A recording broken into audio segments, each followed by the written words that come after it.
What is going on, everyone? Welcome back to my channel. Now, those of you that follow me over on Twitter will know that I've been away over the weekend visiting some old friends at my university, but I'm back now, ready to get back into the swing of things. So I thought, why not make an extra long video for my first video back for a few days? And also, yeah, I have lost my voice a little bit. Sorry if it affects the video. But with that all being said, it is good to be back. Let's get into our first story. Parents threatened to call 911 because I won't video call them. Background: I am a 19-year-old female college student. When I get stressed or anxious, I get nasty acne breakouts. A couple weeks ago, my midterms began and my acne started getting bad. My parents, who are the entitled parents here, have me FaceTime them every week to check in. When they noticed my acne a couple weeks ago, they made comments like, verbatim, "You look exponentially worse than you did last week, and your face looks awful." It's made me feel pretty terrible. Normally, I'm a very passive person, but recently I've gotten more confident, and so tonight I decided to stand up for myself.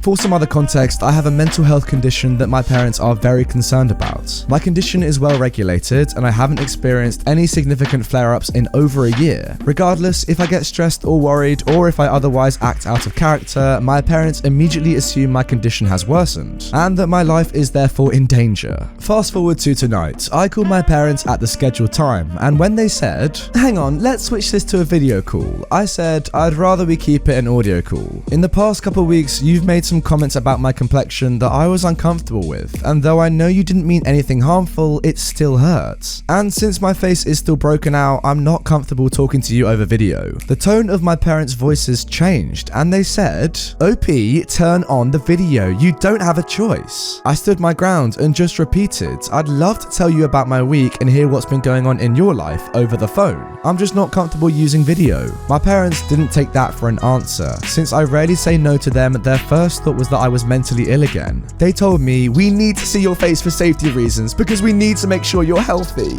I replied, "I will tell you honestly that I'm doing fine. Aside from being stressed about midterms, which is a pretty normal response, I am healthy. And since you've told me you trust me, you should trust that I'm telling the truth and I'm doing fine." They told me they refused to believe that and accused me of hiding something from them. My mum asked me what on earth they said that could have been hurtful. They didn't do anything of the sort. About 20 minutes in, I was not going to budge. I was not going to turn the call on video, especially since they didn't respect my request, which I felt was simple and reasonable. My parents were getting furious, and they told me that if I didn't turn on video and show them my face, they were going to call 911 and my campus's security system, in addition to getting immediately into the car and driving the 3 hours to my school. When I told them I was disappointed they didn't trust me, they laughed and asked me what on earth I was talking about, that I had no right to say that. I had lost their trust and I was irrational in thinking that I had the right to stop trusting them. I was called a spoiled brat, irrational. My parents asked me what they ever did so wrong to deserve this treatment. They told me how worried they were for my safety, and if I could just turn on video, they would be happy to know I was safe. My mother told me that if I didn't turn on video, she would call the police and they would take me into custody, and I'd be spending the next 6 hours at minimum in the waiting office of a mental health facility.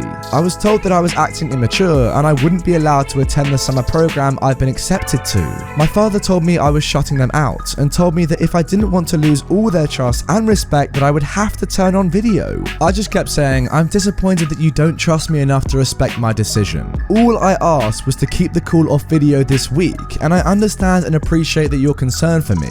This is me acting in my best interest." Finally, after about an hour of going back and forth, I decided to heck with it. I have work to get done. I don't have time for this argument. When I switched the call to video for them, my mother showed me that she had 911 typed into her cell phone, and she told me that she had been hovering over the call button for almost 20 minutes. She showed me all the pamphlets and folders with emergency services and numbers which she'd been going through, and my father told me he had just been about to get in the car to head to my school. She started crying and talking about how worried she was, and she said, "Promise me you'll never act like this again. This was stupid." I asked, "What do you mean by this?" She said, "Digging your heels in and being this irrational." I said I couldn't promise that, and I reiterated that I didn't feel I was being irrational. All I wanted was to call over phone and not use video this week, and I felt I had not been respected. My dad snapped, "Don't you ever say anything about not video calling ever again." And that, ladies and gents, is the end of that one. Wow. I mean, what a story to come back to after a little break. Jesus. You know what? I think I've got a pretty simple solution for this one, OP. Let me know in the comments if you agree with the following. If your parents try to call you again and do the same thing, just tell them that you will no longer accept their calls until they respect your decision. To put it simply, phone call or no call.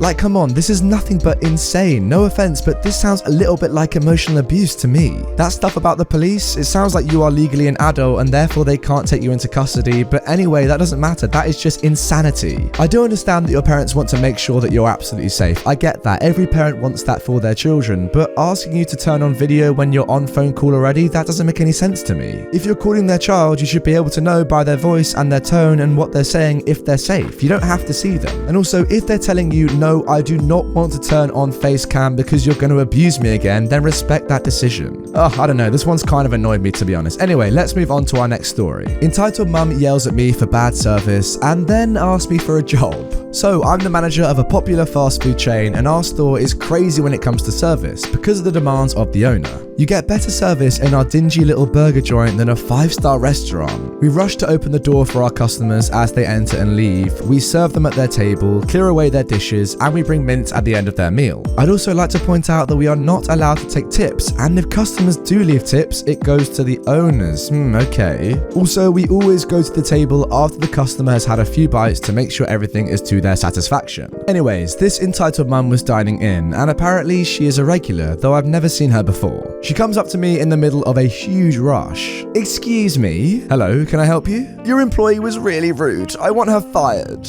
May I ask what she did to upset you? I told her my son's order tasted disgusting and he refuses to eat it. Your employee refused to get me a new one. She hands me the receipt which had about $50 worth of food on it, and that is a lot of food for a fast food place. I'm sorry about that. I'll send someone over to pick up whatever your son didn't eat and we'll get your order made. What do you mean? We can dispose of the food that you didn't like so you don't have to clean it yourself. We already ate the food. Wait, you ate the food? Yes. You said it was disgusting. It was the worst food I've ever had in my life. Mom, I can't remake your entire order again. You've eaten everything. If your son didn't like it, I could definitely remake his order. But it was gross. At this point, her server overhears and joins in the conversation. Mom, I asked you if everything was to your satisfaction a couple of minutes after we gave you the order, and you responded, everything is fine. Well, it wasn't. Just give me the whole order.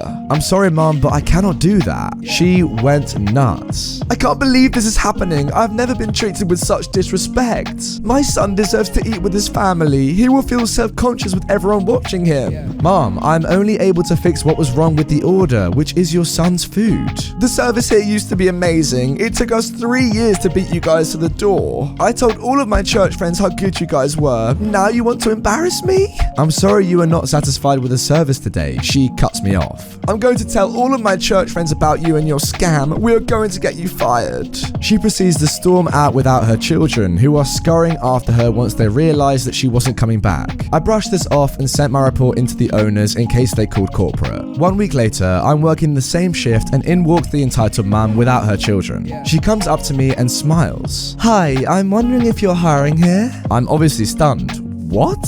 I'm looking for a job and I absolutely love the service here. I want to apply. What? You want to work here?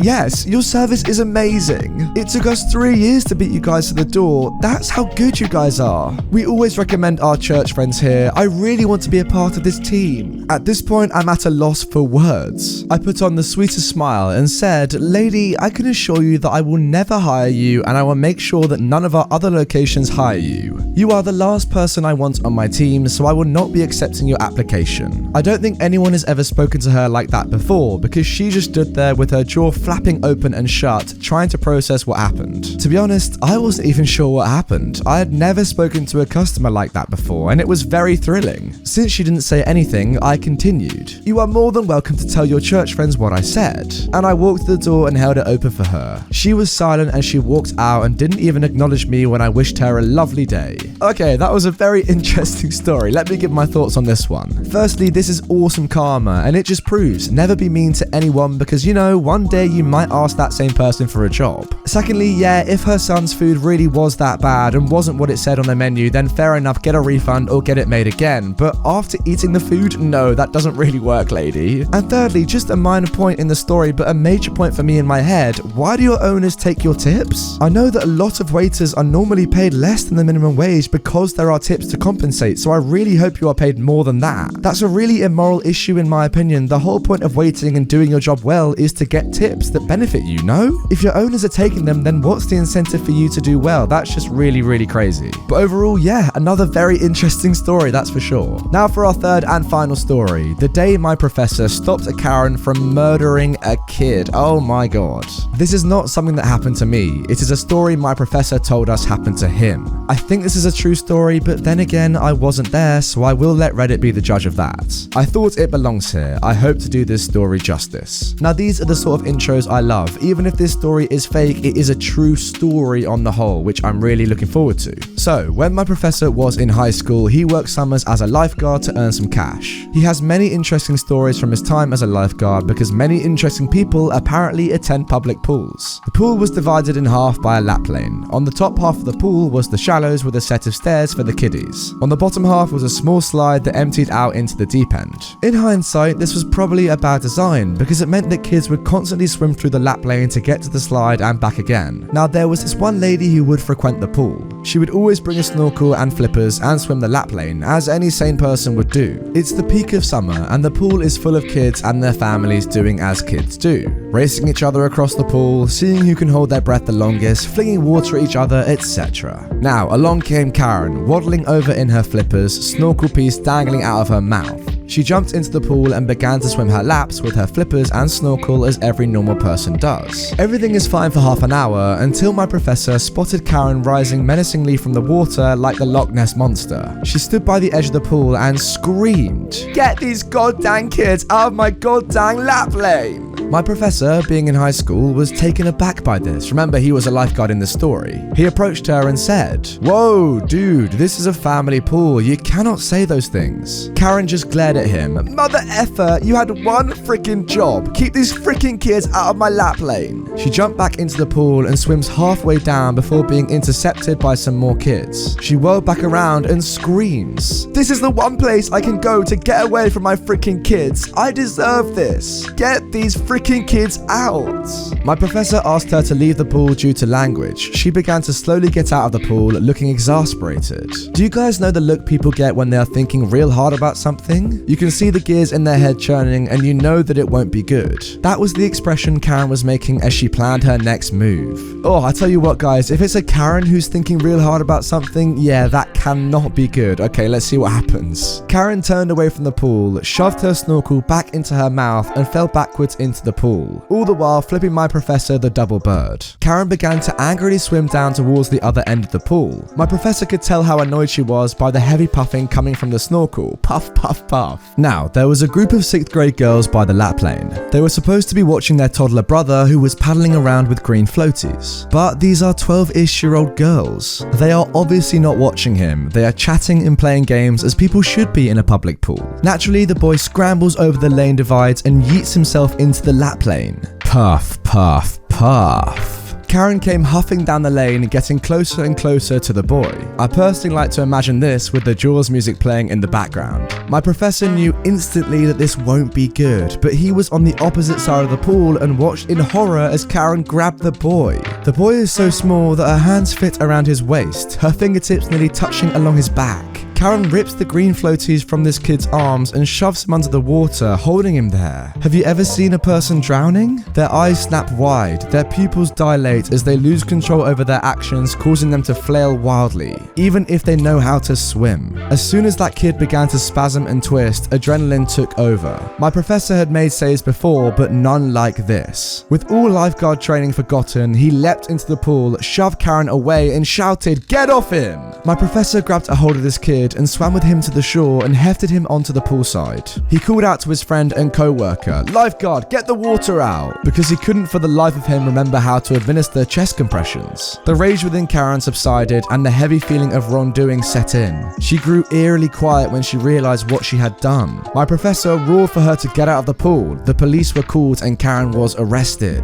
I don't know what happened afterwards, but that boy turned out fine. Oh my goodness me. Well, out of these 3 stories, this one is clearly the most dangerous. Wow, I'm just glad that boy is safe. I just love Karen's thinking here. Before we even get into the story, I love the thinking that I need to get away from these obnoxious kids, so I know I'll go to a public pool. Like, come on, no sane person has ever said that. It's so weird. Now, to be honest, I've never read a Karen story of aggression like this one. Honestly, I've seen quite a lot now. I've read Karen's grabbing arms and wrists and shoving people, but never to take the steps towards potentially killing someone. What the heck is this Karen doing? Imagine being the parent of this kid and seeing this happen. What would you be thinking? Oh my goodness. And yes, I do agree with you that the design of the pool is probably not great for everyone, but come on, that doesn't mean you can get annoyed with kids and try to murder them. What the heck? I just really hope that this Karen got put away for a long time, because there's no doubt in my mind that that is attempted murder. She needed to go away for a long time. Anyway guys, that is the end of this video. I'm back, it feels good, although my voice is kind of struggling, you know, I need to go and rest it for a little bit. I hope it wasn't too annoying. It doesn't sound exactly like me, but yeah, hopefully it's not been too annoying. I'll rest up and I'm sure it will be all back to normal, if not tomorrow, in the next few days. But yeah, with that all being said, good to be back, and I will see you guys tomorrow for a brand new video.